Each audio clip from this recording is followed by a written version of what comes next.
Well, many elections are very, very close. Polls are one thing, but who shows up to vote is really what matters. Young voters are fired up, but historically, they are some of the worst voters. Here's investigative reporter Angie Racono. Well, let's start with a reality check. Seniors are by far the best group of voters. 82% of them will vote. Now, when you look at young voters, and we're talking about people 18 to 29, only 26% of them will vote. So young voters talk a lot and they have big opinions.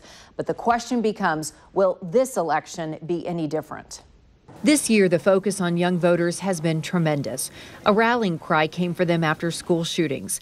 That led to voter drives at high schools and college campuses across the nation. They are seeing how an issue like, say, gun violence prevention has become a key issue for them to vote on.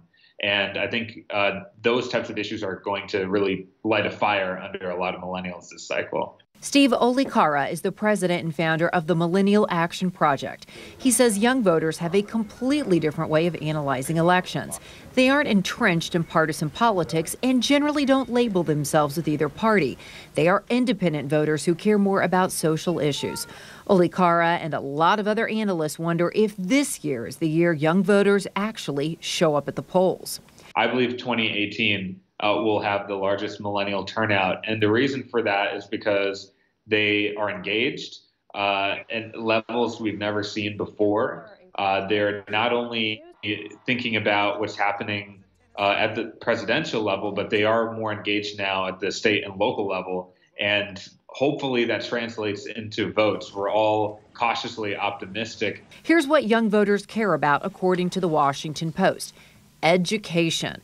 Millennials are concerned about student loan debt and the policies that dictate how schools and universities operate, like using race to determine admissions. Education is an important issue, but it doesn't motivate them to actually show up and vote. Here's what does. Social issues. And the research shows these political issues motivate young voters. They are concerned about immigration, reproductive rights, race, and minimum wage. I think millennials as voters are poised to have the largest voter turnout ever for a midterm. Missouri has some issues that could motivate millennials to head to the polls, including medical marijuana and minimum wage. In Kansas, there aren't any specific ballot issues that jump out, but candidate Chris Kobach has made immigration a key issue on his platform. That could inspire millennials to vote. The other voter group attracting attention is women. You've probably heard a lot about the pink wave. Here are some of the top issues for women and why those issues matter. Poverty, hunger, and homelessness. That's because 70 million women and their children are either living in poverty or on the brink of it. Closely related is the wage gap. Women are either the primary breadwinner or equally support 6 out of 10 households, but we make 77 cents to every dollar a man makes. Violence against women. This includes domestic violence and sexual assaults. The Me Too movement has highlighted these issues. And one final big issue is reproductive rights and health care.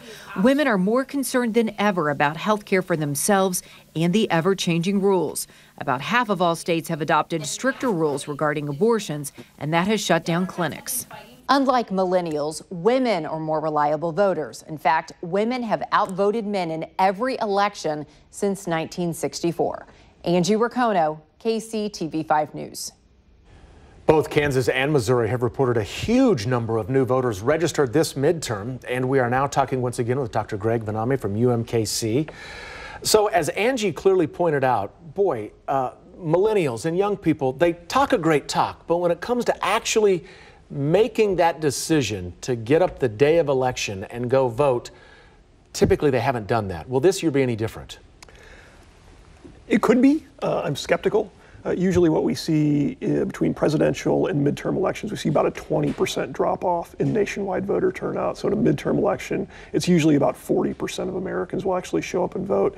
That is typically an older, more partisan, and more politically interested group of voters than what we see in a presidential election year. That said, there's been an unusual level of activism in this election. And when we talked about issues, As a referendum on the Trump administration, that is probably the biggest issue in a lot of these races, whether it directly affects the district or not.